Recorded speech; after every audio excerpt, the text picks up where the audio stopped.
और परम पूज्य परमेश्वर कबीर जी अपनी प्यारी आत्मा धर्मदास जी को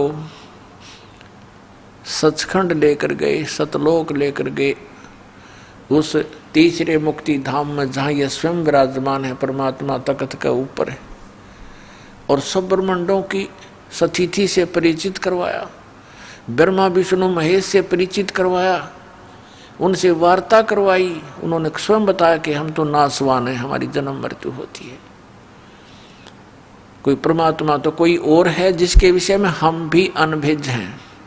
तब धर्मदास जी को ये विश्वास हुआ कि सचमुच ये तो नासवान है ब्रह्मा विष्णु महेश भी, और वो परमात्मा अन्य है ये नहीं जानते, और वो मेरे साथ खड़ा है कबीर नाम से ही।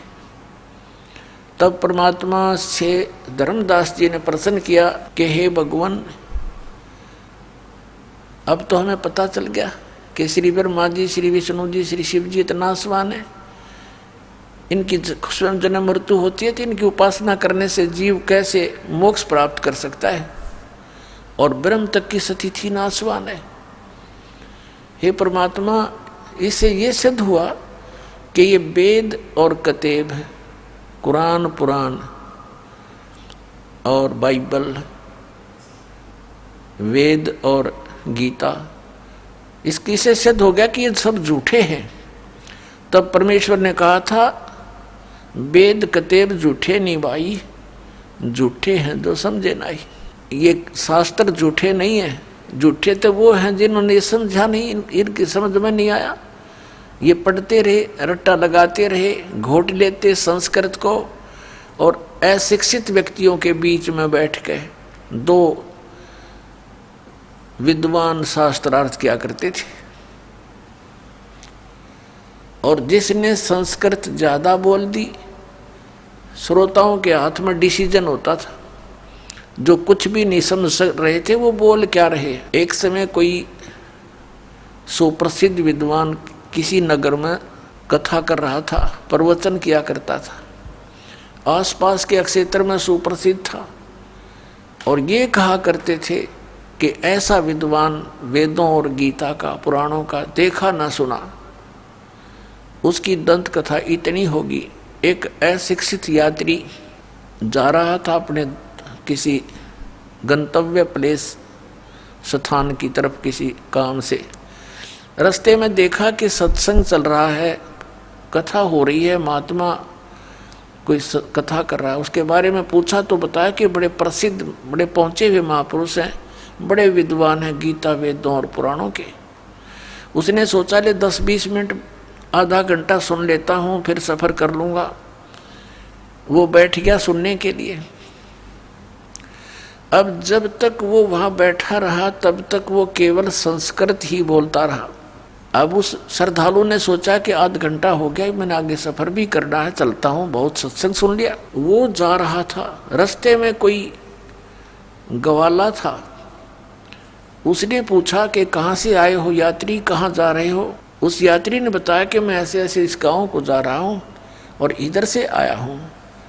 तो उस गवाले ने कहा कि रास्ते यहाँ इस नगर में एक महात्मा आए हुए हैं, वो सत्संग सुना आपने? तो उसने कहा जी सुन के आया हूँ मैं सत्संग, कैसा लगा, कि क्या बात कही, बस कमाल कर दिया। तो उसने कहा, उस पाली ने, गवाले ने कहा कि कुछ मुझे भी सुना दो, मुझे तो सौभाग्य प्राप्त हुआ नहीं वहाँ जाने का, क्योंकि मैं पशुओं को लिए हुए हूँ, मुझे भी 2 वचन सुना दे जो तू सुन कर आया है। तो वो क्या कहता है यात्री कि ये तो मुझे मालूम नहीं उसने क्या बोला, वो संस्कृत बोल रहा था पर कर दिया कमाल। बता, टट्टू कमाल कर दिया जब तूने ये ही नहीं मालूम उसने बोला क्या, उन्होंने कहा कर दिया कमाल।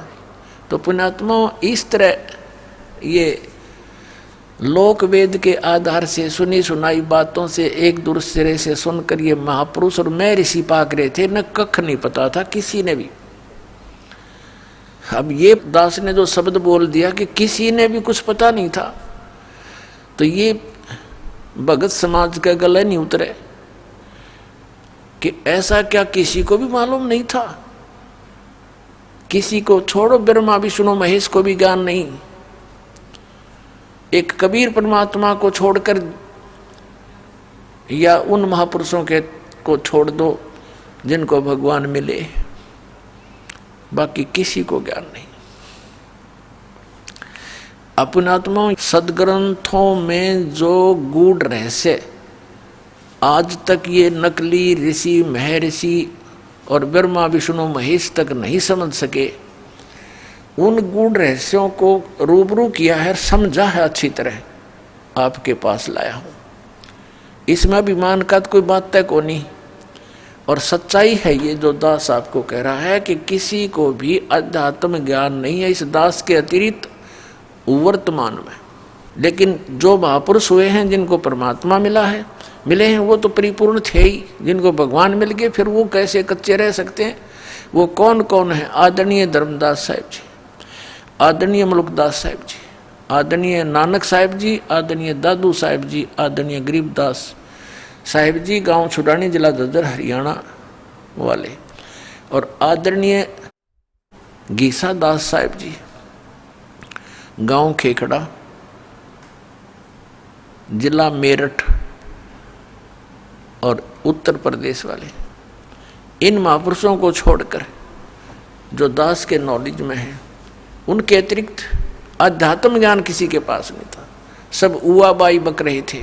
थोड़ी सी झलक दिखाता हूँ, ये देखिएगा। श्रीमद देवी भागवत सचित्र मोटा टाइप, गीता प्रेस गोरखपुर से प्रकाशित। श्रीमद देवी भागवत सचित्र मोटा टाइप, संपादक हनुमान प्रसाद पोदार, चिमनलाल गोस्वामी। प्रकाशक व मुद्रक हैं गीता प्रेस गोरखपुर, गोविंद भवन कार्यालय, कोलकाता का संस्थान। इसका पहला स्कंद पढ़ते हैं और पृष्ठ 28 पर। अब देखना, एक समय नारद जी और व्यास जी का संवाद हुआ। नारद जी से व्यास जी ने प्रश्न किया तो नारद जी ने उसका उत्तर दिया। नारद जी ने कहा, महाभाग व्यास जी, तुम इस विषय में जो पूछ रहे हो ठीक यही प्रश्न मेरे पिताजी ने भगवान श्री हरि से किया था।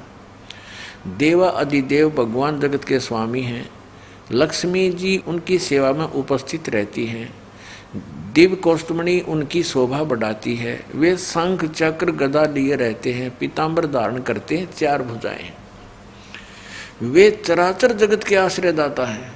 ये विष्णु जी की महिमा कर रहे हैं। नारद जी के ब्रह्मा जी ने बताई थी। जगत गुरु एवं देवताओं के भी देवता हैं। ऐसे जगत प्रभु भगवान श्री हरि महान तप कर रहे थे। उनकी समाधि लगी थी। यह देखकर मेरे पिता ब्रह्मा जी को बड़ा आश्चर्य हुआ। अतः उन्होंने जानने की इच्छा से प्रकट की। ब्रह्मा जी ने पूछा, प्रभो, आप देवताओं के अध्यक्ष, जगत के स्वामी और भूत भविष्य एवं वर्तमान सभी जीवों के एकमात्र शासक हैं। भगवान, फिर आप क्यों तपस्या कर रहे हैं और किस देवता की आराधना में ध्यान मग्न हैं?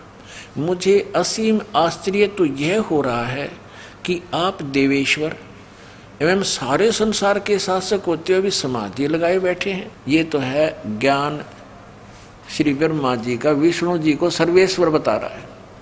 ब्रह्मा जी के विनीत वचन सुनकर भगवान श्री हरि यानी विष्णु जी बोले। फिर श्री हरि कहने लगे, ब्रह्मन सावधान होकर सुनो, मैं अपने मन का विचार व्यक्त करता हूँ। देवता, दानव और मानव सब यही जानते हैं कि तुम सृष्टि करते हो, मैं पालन करता हूँ और संकर संहार किया करते हैं।